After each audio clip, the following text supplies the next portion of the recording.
আসসালামু আলাইকুম, স্বাগতম ওয়ার্ল্ডলেন্স সংবাদে। আমি মোহাম্মদ আনিসুর রহমান। আজকের সব আন্তর্জাতিক খবর নিয়ে হাজির হয়েছি। শুরুতেই জানিয়ে দিব সংবাদ শিরোনাম, তারপর বিস্তারিত।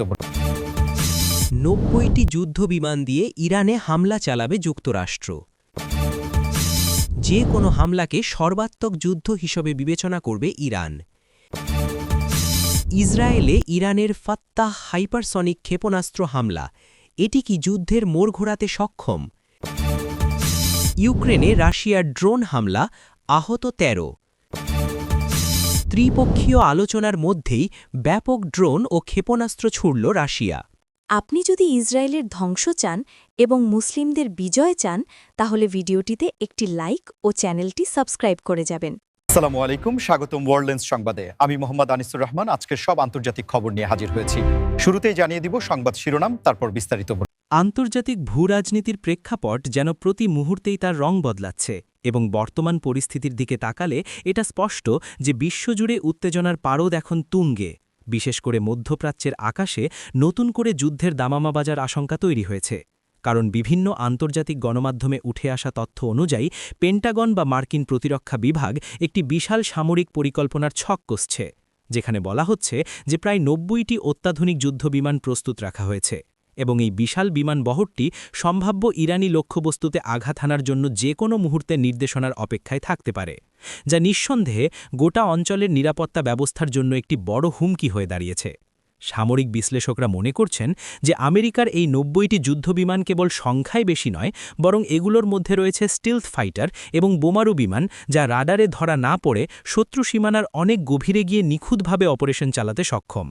আর এমন একটি পরিস্থিতিতে প্রশ্ন উঠছে যে আমেরিকা কি সত্যিই সরাসরি সংঘাতের দিকে পা বাড়াবে, নাকি এটি কেবল তেহরানকে চাপে রাখার একটি মনস্তাত্ত্বিক কৌশল?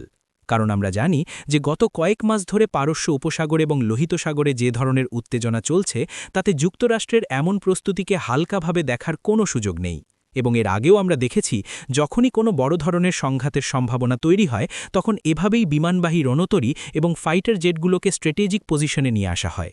এই সংবাদের পর আন্তর্জাতিক তেলের বাজারেও অস্থিরতা দেখা দিতে পারে, কারণ ইরান যদি পাল্টা কোনো কঠোর পদক্ষেপ নেয়, তবে হরমুজ প্রণালী।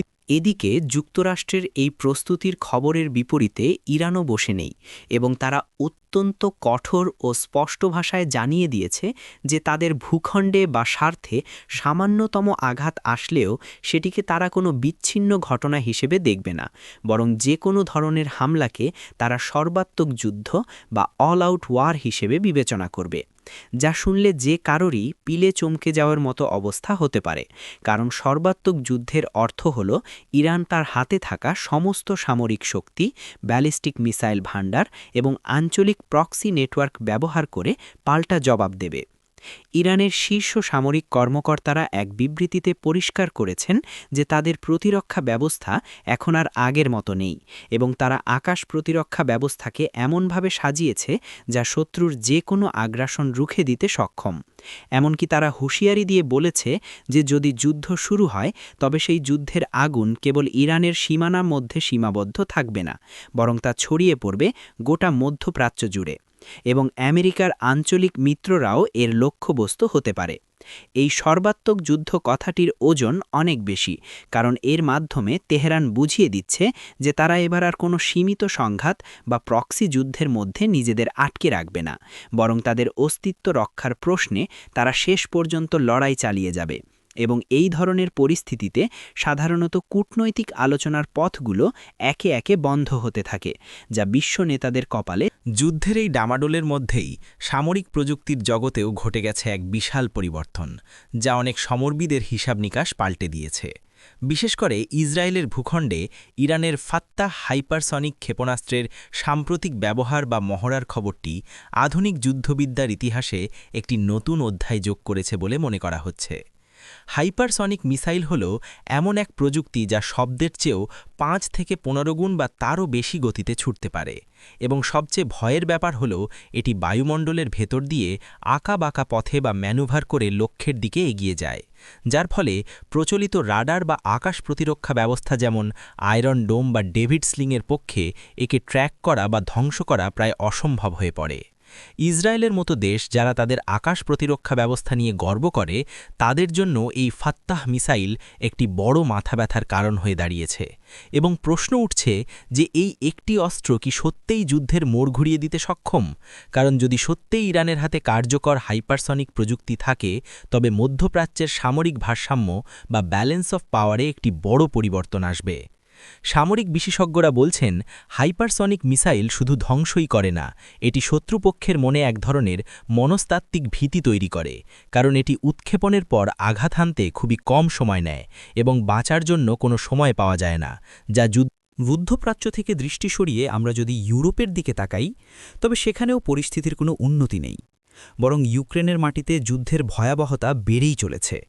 এবং সবশেষ খবর অনুযায়ী রাশিয়ার ব্যাপক ড্রোন হামলায় ইউক্রেনের বিভিন্ন শহরে অন্তত ১৩ জন আহত হওয়ার খবর পাওয়া গেছে, যা আবারও প্রমাণ করে যে এই সংঘাত সহসাই থামছে না। ইউক্রেনের বিভিন্ন আবাসিক এলাকা এবং গুরুত্বপূর্ণ অবকাঠামো লক্ষ্য করে এই ড্রোনগুলো ছোড়া হয়েছিল, এবং প্রত্যক্ষদর্শীদের মতে রাতের আধারে ড্রোনগুলোর বিকট শব্দ এবং বিস্ফোরণের ঝলকানি সাধারণ মানুষের মনে চরম আতঙ্ক সৃষ্টি করেছে। আহতদের মধ্যে নারী ও শিশুরাও রয়েছে বলে স্থানীয় হাসপাতাল সূত্রে জানা গেছে, এবং উদ্ধারকর্মীরা ধ্বংসস্তূপের নিচ থেকে মানুষকে উদ্ধার করতে আপ্রাণ চেষ্টা চালিয়ে যাচ্ছেন, কিন্তু ঘন ঘন হামলার কারণে উদ্ধার কাজ ব্যাহত হচ্ছে।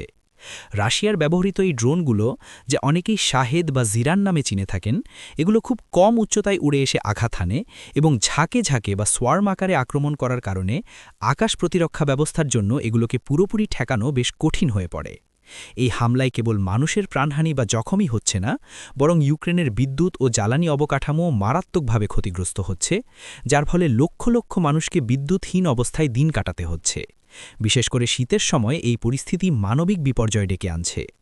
যুদ্ধের এই করুণ চিত্র আমাদের হৃদয়ে ধাক কাটে, কারণ দিন শেষে রাজনীতির এই দাবা খেলায় সাধারণ মানুষই সবশেষে যে খবরটি আমাদের ভাবিয়ে তুলেছে তা হল কূটনৈতিক প্রচেষ্টার মধ্যেই সংঘাতের তীব্রতা বৃদ্ধি, যেখানে দেখা যাচ্ছে যে একটি ত্রিপক্ষীয় আলোচনার মাধ্যমে শান্তি বা যুদ্ধবিরতির চেষ্টা চলছে। ঠিক সেই মুহূর্তেই রাশিয়া ব্যাপক আকারে ড্রোন ও ক্ষেপণাস্ত্র ছুড়েছে, যা আসলে আলোচনার টেবিলের আন্তরিকতা নিয়ে প্রশ্ন তুলে দিয়েছে। আন্তর্জাতিক সম্পর্কের ক্ষেত্রে সাধারণত আলোচনার সময় এক ধরনের অঘোষিত যুদ্ধবিরতি বা হামলার তীব্রতা কমানোর প্রথা থাকে, কিন্তু এক্ষেত্রে তার সম্পূর্ণ উল্টো চিত্র দেখা যাচ্ছে, যা থেকে বোঝা যায় যে রাশিয়া হয়তো আলোচনার টেবিলে নিজেদের অবস্থান শক্ত করার জন্য বা বার্গেনিং চিপ হিসাবে এই হামলাকে ব্যবহার করছে। এই ত্রিপক্ষীয় আলোচনায় হয়তো কোনো মধ্যস্থতাকারী দেশ শান্তি ফেরানোর চেষ্টা করছিল, কিন্তু মিসাইল আর ড্রোনের এই গর্জনে সেই শান্তির ডাক মিলিয়ে যাচ্ছে, এবং এর ফলে আস্থার সংকট বা ট্রাস্ট ডেফিসিট আরও গভীর হচ্ছে। বিশ্লেষকরা বলছেন, আলোচনার সমান্তরালে এই ধরনের হামলা প্রতিপক্ষকে চাপে ফেলার একটি পুরনো কৌশল, যার মাধ্যমে বোঝানো হয় যে আমাদের দাবি না মানলে যুদ্ধের ভয়াবহতা আরও বাড়বে। কিন্তু এতে করে দীর্ঘমেয়াদী শান্তির সম্ভাবনা কমে যায় এবং যুদ্ধ কেবল দীর্ঘায়িতই হয়। এই দ্বিমুখী নীতি বা এক হাতে জলপাই পাতা আর অন্য হাতে বন্দুক, এই কৌশলটি বর্তমান বিশ্ব রাজনীতিতে খুব সাধারণ